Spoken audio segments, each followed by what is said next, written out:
Sarong pawikan, ang matarayumpong naibalik sa kadagatang sakop kan San Pablo Imelda Boulevard, Viracatan, Duanes. Sigun sa report, aksidente ining nakasabay sa pangki kan parasirang si Leonardo Onarde na tulos man na ipig-turnover sa mga otoridad.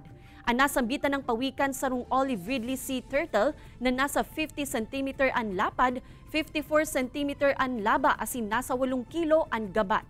Pigbugtakan mo na ini kan DENR nintag sa sarong bitis antes dagos na binutasan sa kadagatan. Nagpagirumdom ang DENR sa publiko urog na sa mga parasira na tulos na i-report sa mga otoridad ang mga siring na insidente para sa maninigong disposisyon. Kung malayo man, halimbawa sa part na ng norte, itinoturn over ho ito sa munisipyo po, sa Menro, at ipinapaalam na lang ho ito sa amin.